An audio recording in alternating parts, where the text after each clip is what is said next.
Hommage au maréchal Idriss Déby Itno, le vibrant témoignage de Ferdinand Alexandre Ngende, ancien président de transition centrafricaine. Bangui, le 25 avril 2026, CNC. 5 ans après le départ du maréchal Idriss Déby Itno, le 20 avril 2021, le souvenir de l'ancien dirigeant tchadien demeure gravé dans les mémoires, particulièrement au-delà des frontières de son propre pays. Pour Ferdinand Alexandre Ngende, ancien chef de l'État centrafricain, cet anniversaire est l'occasion de partager un récit empreint d'une profonde émotion, revenant sur une période où le destin de deux nations s'est joué dans le secret des palais de N'Djamena. En effet, l'histoire retiendra que les trajectoires de ces deux hommes se sont rejointes alors que la République centrafricaine cherchait son souffle. Ferdinand Alexandre Ngende se souvient avec précision de ce moment où il a dû répondre à l'appel du destin. Il raconte avec une pointe de nostalgie cette session extraordinaire de la CEEAC où tout a basculé.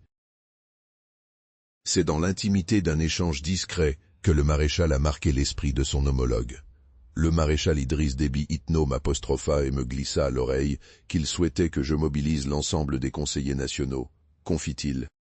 Cette demande, loin d'être un simple détail, visait à rapatrier les parlementaires pour des délibérations qui allaient changer le cours de la transition centrafricaine. Pour l'ancien président centrafricain, Déby est un homme de décision et de conviction. Au-delà des enjeux politiques, l'article de l'ancien président du CNT dessine le portrait d'un leader qu'il qualifie des éminents panafricanistes. Il décrit un homme dont la vision dépassait les simples frontières de son pays, animé par le souci constant de voir régner la stabilité dans la sous-région. Ferdinand Alexandre Ngende évoque des souvenirs forts, comme ses entretiens en tête-à-tête portant sur la sécurité et la défense de son pays.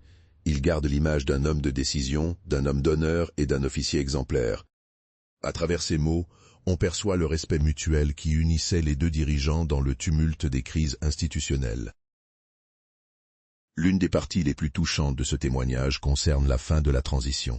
Ferdinand Alexandre Ngende répond avec force à ses détracteurs, affirmant son identité de démocrate convaincu. Pour lui, l'essentiel était de prouver qu'en Afrique, l'on pouvait organiser des élections et transmettre les rênes de l'État dans la paix et la dignité. Ce message de stabilité résonne aujourd'hui comme un vœu pour l'avenir. En adressant ses condoléances à la famille du défunt et au peuple tchadien, il salue également le travail de son frère, le maréchal Mahamat Idriss Déby Itno. Il l'encourage dans sa mission de réconciliation nationale, convaincu que malgré les épreuves passées, le meilleur reste à venir. Ce vibrant hommage nous rappelle que derrière les grandes décisions politiques se cachent souvent des liens humains indéfectibles, forgés dans l'urgence et la volonté de bâtir un continent plus serein. Par Alain Nzilo, contacter Corbeau News Centrafrique, Corbeau News Centrafrique, tel WhatsApp, +2 36 75 72 18 21.